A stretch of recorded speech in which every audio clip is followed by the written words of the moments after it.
Aside from the insane misconduct mentioned in Part 1, Harry Connick Jr.'s father, Harry Connick Sr., was also responsible for a lot of innocent people being incarcerated.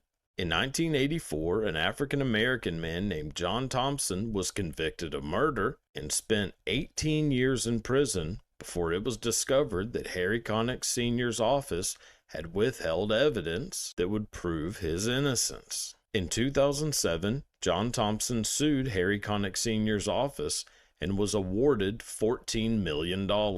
Well, that decision was appealed and the Supreme Court overturned the $14 million award. They claimed that more proof was needed to show that his office had a history of this kind of behavior. The Supreme Court justice behind that decision was Clarence Thomas. And as it turns out, they were wrong. Harry Connick Sr.'s office did have a long history of this type of behavior. Since then, 19 people have had their sentences reduced or completely overturned, including a man who was put on death row at the age of 16.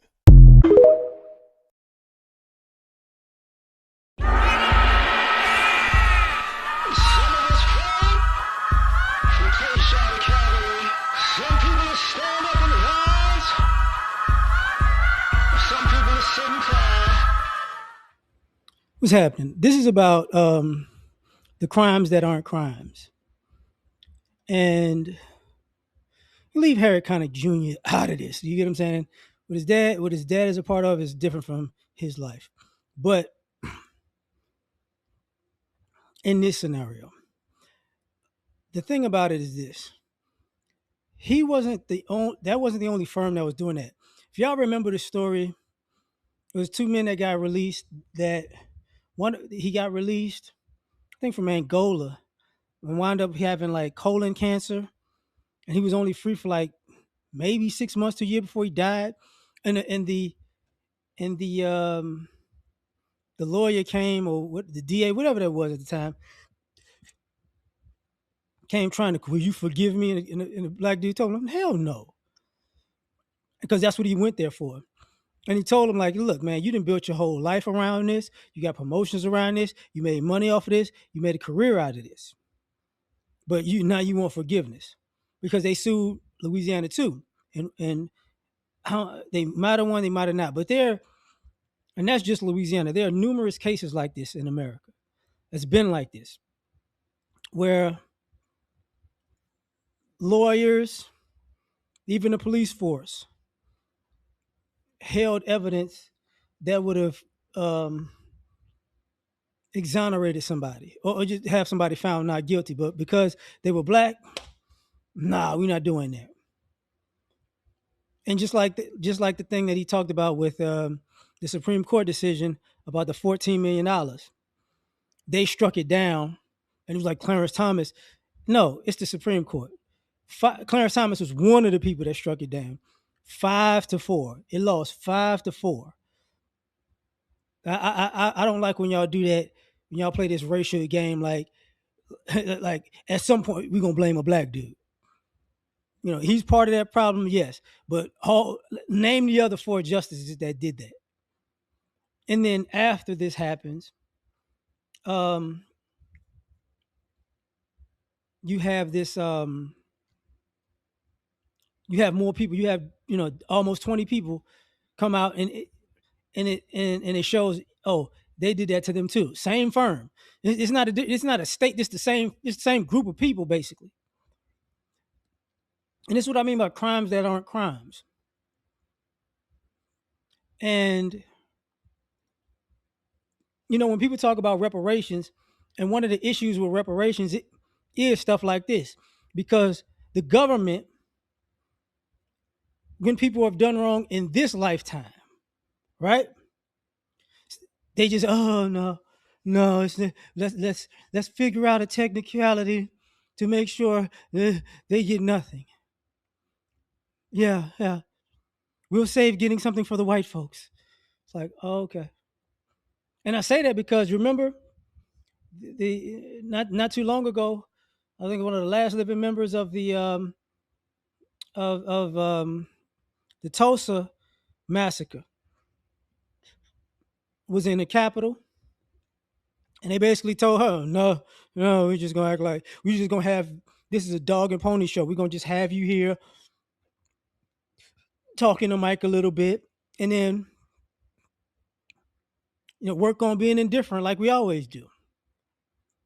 And it's like, oh, okay, but people act like this doesn't count towards crime.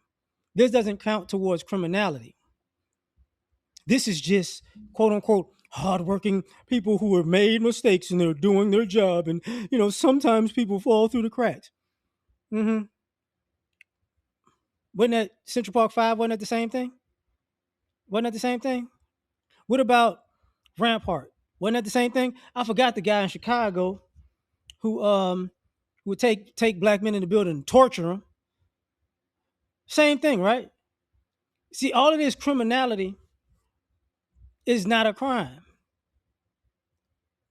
People live nice little lives, get paid a pretty penny, take care of their families and their kids and grandkids, get retirements off of stuff like this. They've been doing this type of stuff. What about the people who were stealing from people doing illegal searches and seizures? You don't talk about those. Oh, what did you? A black person has money. What are you doing with the money? Where do you get all this money from? You had a cop got caught stealing a guy's money and stuffing it in the car. He got caught on the spot because of the cameras. Yeah, guys who were buying like vehicles, stole their money. Even for businesses, stole their money. It's just like these are crimes that aren't crimes. You get what I'm saying? You have people who's supposed to be your lawyer, supposed to look out for your best interests, throwing cases that they like. You're innocent. We can prove you're innocent, but I'd rather throw this case, or I'd rather come to you. Why don't you take a plea deal? Because I just don't have time to defend you, even though we have the evidence proving it. I just you should take a class, a class B felony. Just it's okay. Uh-huh. Man, here's all the evidence. But what if they're gonna charge you? They're gonna try to charge you with 57 years for this. Wow. Okay. Okay. So even with the evidence, they're gonna overcharge me so you could pressure me into taking a deal so I could still be a criminal, and you're not really on my side. Okay, great. Great. And then years later, I was just stressed out. Shut up. These are crimes that aren't crimes. Think about Iran Contra, Oliver North, right? Crimes that aren't crime. Hey man, we figured out we're going to use the military and the government to funnel all these drugs in America. Who's going to jail for that? Which one of y'all going to jail for that? What do you mean? Why would I go to jail for basically running a cartel? Why would I go to jail? Me? Why? You know, shout out to what's going on now with people in their favorite island, right? Is anybody going to jail? No. We got all these accusations. I'll say that. There's my dog over here. All these accusations about crimes. They're doing stuff to children and babies or whatever it was.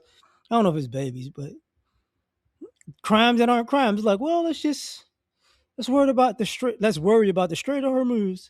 Yeah, let's worry about this oil. Moving on. Crimes that aren't crimes. Not to mention all the financial crimes, scams, wage theft, crimes that aren't crimes. Because hey, who's committing them? It don't count. Does not count. And you wind up in these situations where, you know, because going back to that situation with the thing with Harry Connick Sr., if I'm not mistaken, I don't know if it's the same guy, but one of these guys ran for a particular office because he fought. he fought to be exonerated. They gave him a plea with time served, but he took that. Then he fought to be exonerated. Then he was exonerated. Then he ran for office. He won a position, and then they just basically, redistrict or then canceled out what he won. You get what I'm saying? So he won a political office, and they just killed that whole that area down. Like, oh, this area no longer exists now that you won, basically, which is part of that whole uh redistricting thing, if I'm not mistaken, that happened in Louisiana, that sparked in Louisiana to have the redistricting that just happened with the come on now, with the Supreme Court messing with the voting rights bill. That's part of that. But hey, once again, even in gerrymandering, in the middle of the cycle of the census, illegal for crimes that aren't crimes. You get what I'm saying? So, in my opinion, man, like this is not new behavior. And I'm gonna say this. I remember there used to be cops that used to bust drug dealers and beat them up and take their money. Now, sometimes they were actually beating them up and taking their money, just getting the drugs off the streets. But sometimes they was robbing them. So, you know, that was a thing. But there was a crimes that aren't crimes. You know what I'm saying? Because when they beat them up and take their money, it's like, yo, you're not taking these jail. You sitting on the sidelines for a minute. And sometimes it was just like, I know how. I'm broke. I know where to get some money. It is what it is. But I'm gonna leave it at that. And tell me what you think. Peace.